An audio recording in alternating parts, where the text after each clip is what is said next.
Hi, it's Ian from the Postal Hub podcast, And Marek from Last Mile Experts. and we are the Last Mile Prophets. This is the last word on the last mile. This video is created thanks to Modern Expo, one of the key players in the world's parcel locker market. Modern Expo's product portfolio includes innovative solutions with refrigeration and freezing cells, Bluetooth locks, and even personal parcel lockers. Marek, just recently I collected a purchase from an Amazon parcel locker. I didn't tell you this before we hit record, but the reason why I chose that delivery option was because I ordered something and we were going to be in Frankfurt and for Parcel and Post Expo. I thought, well, if I'd had it delivered to my door, it was going to come on the Monday. If I had it delivered to a Pudo, it would be delivered on the Tuesday. And if it was delivered to the locker, it was going to be delivered on the Wednesday. And I thought, that's fine. I'll get back on the Thursday. I'll be able to collect it. Because you only have a limited amount of time to collect your purchases from an Amazon parcel locker. Naturally, Amazon, did you deliver it on the Wednesday or did you deliver it on the Monday? Yes, Amazon, you delivered it on the Monday. And so it meant that I had to hustle down there on the Thursday morning before you took my purchase away. Amazon, sort yourselves out, hey? Come on. Anyway, Marek, that's just one of my personal bugbears with. Ian, but I'll jump in. You're right. Sometimes delivering early is as bad as delivering late. It's much better to keep your promises. So, and this is actually something Amazon tries to be customer centric and assumes that giving it earlier than the declared time is a good thing, which is not always the case. Bom, bom. Wrong answer, Amazon. Now, we're not going to go on and on and on about that, whilst as interesting as it is. What happened though is after I collected my purchase, I received an email inviting me to rate my experience. Now, Marek, it was an email that just said, you've collected your parcel, click here to rate it. Not to rate it, sorry. Click here to complete a survey. Now, Marek, I think you've got an opinion on this. Yeah, well, first of all, I think any option to get customer feedback is great. I don't particularly like that option because what will happen typically, you're going to have the people who are either particularly unhappy or maybe incredibly happy who will press that and do the survey. I much prefer an Uber type scenario where you automatically get a really simple star rating. Wouldn't it be, Ian, super cool if you got that? You'd be pretty miffed because actually what they thought was good was not good for you. You'd probably put 1 star. And then imagine within 30 seconds, someone from customer service calls you, Mr. Kerr, we're really disappointed. We saw that we didn't serve you as well as we could. Can you tell us about your experience? Wow. Wouldn't you be wowed? I would be wowed.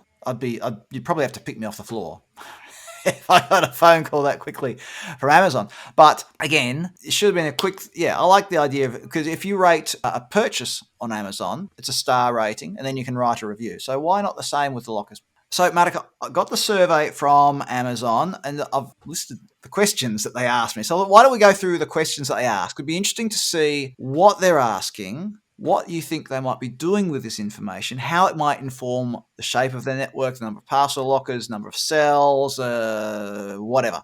Maybe even, wait for it, everybody, how long you get to retrieve your parcel. Anyway, first question they asked was about availability of parking. And Marek, we've talked about this before, but guess where my parcel locker was? It was in with a supermarket. By the way, I'm probably getting ahead of myself here. To access the locker, I had to go into the supermarket, all through the supermarket, out through the checkouts to get to the locker because of the way the supermarket was set out. That's a no-no. But there was parking there, even though I walked. So that's nice. Anyway, next, cleanliness of the locker. Well, when I opened it up, bats didn't fly out or anything like that. So I thought it was clean enough. Were all articles received? I had 2 orders, Marek, and this is interesting. I had 2 orders, and I was still able to scan 1 barcode to retrieve 2 orders, so 2 different doors. And one of them was a pair of shoes. And yes, Marek, remember we had a discussion the other week about why are the big lockers at the top? Yes, my pair of shoes was in the top locker. Anyway. There you go. Precision of delivery prediction. Yeah, and I'll just jump in there because this is, I think, one of the best-in-class tools that InPost use is they have multi-parcel lockers. So if you have several items, then they will put them in the same locker.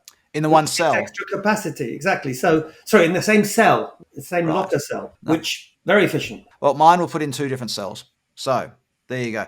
2 different consignments. They, in theory, arrived on 2 different days. But again, Amazon, we've talked about their delivery prediction, which is the next thing on their survey, was the precision of delivery prediction. So I gave them a thumbs down for that.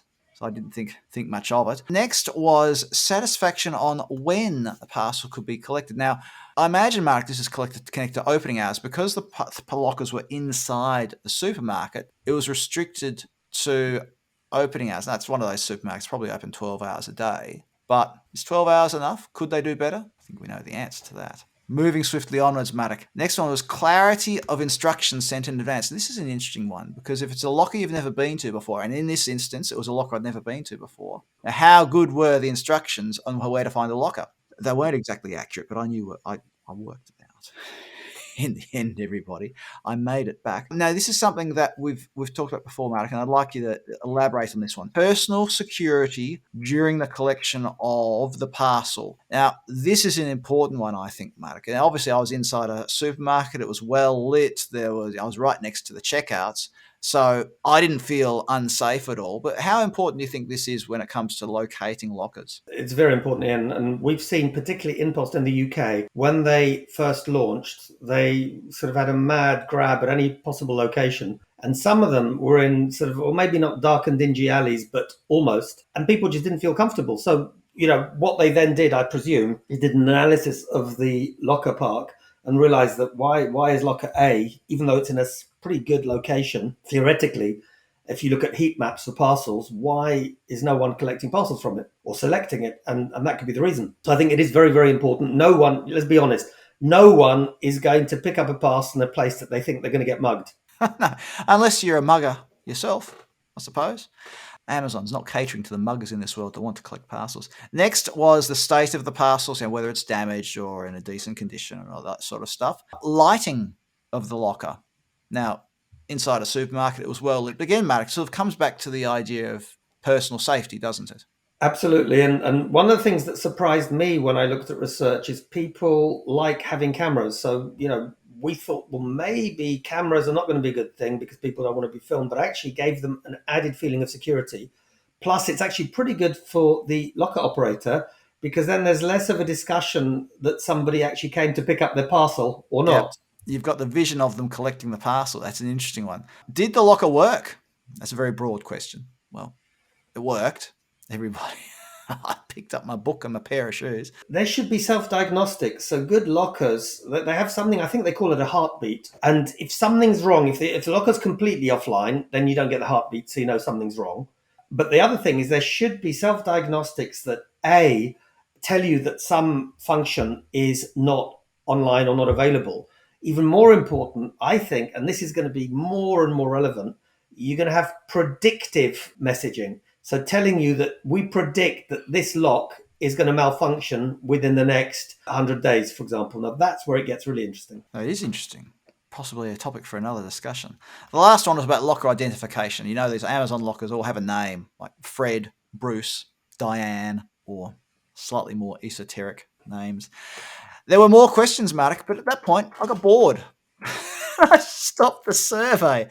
And so that's one of the downsides, I think, of surveys, Mark, is that there is a natural limit as to how many questions you really want to answer, as opposed to what you said at the beginning about a simple star rating. So, Mark, given all of those things that we've just discussed about the questions that are being asked, how do you think Amazon would use the data? Or if you were just another parcel locker operator, how would you be using parcel locker network operator? How would you be using that data? Well, of course, if you think about what they were asking, it's all about trying to make the customer experience better.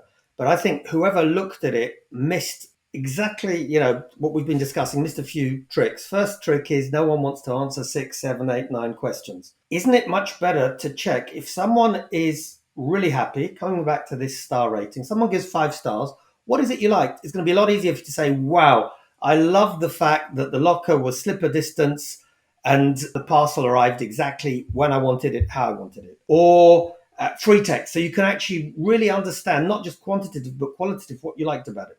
Same again with one differentiator.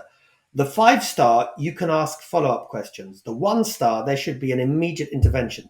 And I think I'm surprised because Amazon are really good at this stuff. I'd have expected more. Well, I'll be interested to hear what everybody else has to say about this. What do you think about the questions that Amazon asked? What do you think that Amazon will do with the answers? Of course. Do you think Mark is right when it comes to having a star rating? Oh, You give us a rating underneath here by giving us a cheeky thumbs up. Anyway, enough of that. Please do like this video. Whether you're watching on LinkedIn or YouTube, like it. Share it with your friends and your relatives and your neighbours. It'd be nice. But do comment below. Let us know what you think. Also, let us know what you'd like us to cover in future videos. We don't get enough feedback on that. So there you go. Thanks, everyone. And thanks for watching this video on YouTube. Remember to hit like I just said a few seconds ago. Subscribe and the notifications bell so that you get a notification in your YouTube feed every time we publish one of these videos. And just chuck a comment down below on this or anything you like. Within reason, please. There you go. Thanks. Marta Krzyzewski, thanks for being part of the Last Mile Profits today. Thank you, and thank you, everyone.